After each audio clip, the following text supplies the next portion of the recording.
My name is Hugh and I'm with the Friends of Finsbury Park. We were founded in 1986, just as Haringey took over the running of Finsbury Park when the GLC went.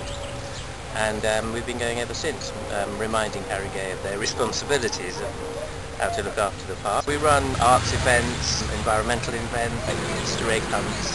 In this building, what is that's relevance to your organisation? Well, we have our office in the building, which is in fact called the Manor House Lodge. It's original to the park. The park was created in 1869, and this building was built then to house the superintendent, who was in charge of about 50 people.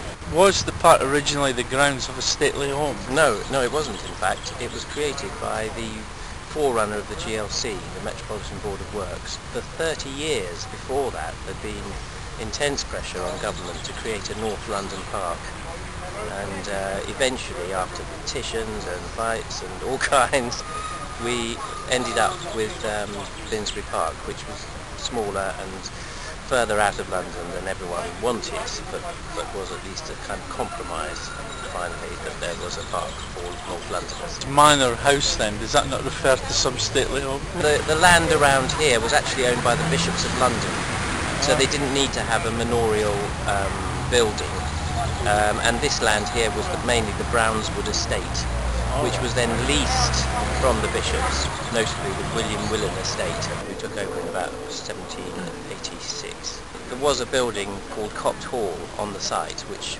might have been a manor house originally built in the 17th century, which became the famous Hornsey Wood House, which was a pleasure garden and delightful tavern, tea rooms to start with. The clergy, when did they lose control of the grounds? There was a deal done in the mid-19th century where William Willen estate bought the north part of Brownswood estate off bishops and then sold off the south part back to the bishops, who then sold it off for housing. The north end of the Brownswood estate was owned by the William Willen estate. It was compulsory purchased off them by the Metropolitan Board of Works. It was a London-wide body which became the London County Council in 1889, and then it became the GLC in the 1960s, which of course Margaret Thatcher got rid of in 1986, and so lots of pieces of land which had been run by the GLC had to be handed over to someone, and Haringey got Finsbury Park. Not that they particularly wanted it, I don't think, and certainly have never been able to afford it. Parks do cost money, and there's no kind of statutory funding, so they're always the first to be cut in any crisis. So there was a period when this went into decline? Very much so. Once Haringey took it over, it took a terrible dive, and as most people will know, in the mid-1990s, the park was a haven for muggers and drug dealers.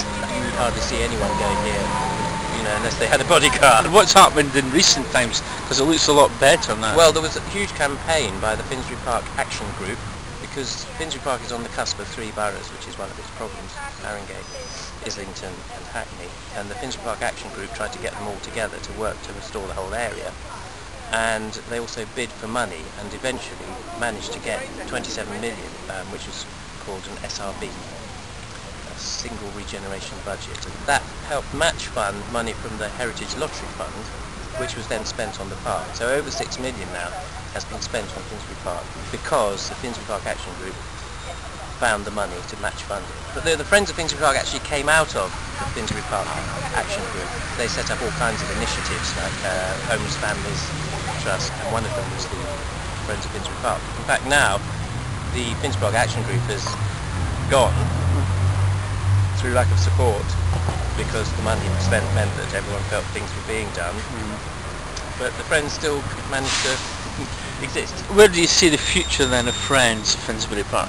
Well, it's hard to say, because Haringey is such a difficult council to deal with, and they really do like to decide everything from the top down. Their idea of consultation is to tell you what they plan to do.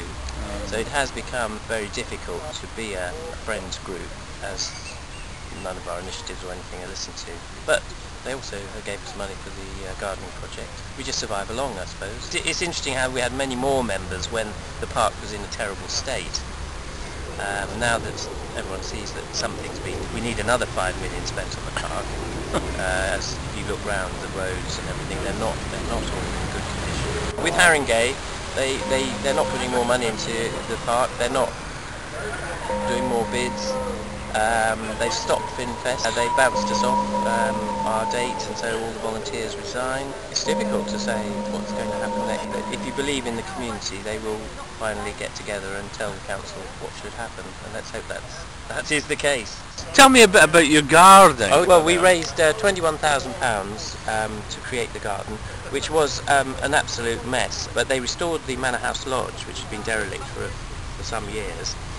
And made it into offices. And then we proposed we look after the garden, which was just basically an earth patch by the time they finished with it. We got primary schools involved, and they helped design it, and they said they wanted a lawn and a pond, and so we put them in, and we've got a group of workers volunteers who look after it. And we've mainly aimed for the indigenous plants because that encourages the wildlife. A wildlife garden then? It is, except that we also have a herbaceous border, and we have a lawn and herbs and things, which when the primary schools come, they love it because it's a nice enclosed space, and they understand it because there's a house. It's like a house and garden. So it's a bit of a mixture really, but there's a very good wildlife area. There's the pond, there's a whole nettle area, which all the animals absolutely love, the frogs, the blackbirds and so on. There's a wren nesting in one of the boxes, and we've had blue tits nesting, and those are bat boxes everywhere. And we're building a hedge here, which we hope the chaffinches and the wrens will absolutely love. And will you be running this permaculture course again? If we get the funding, I'd love to run it again, yeah. It's been a huge success though, really well attended, and hopefully we can run more gardening classes. Have you got anything a bit more upbeat to end on? That's quite doomy.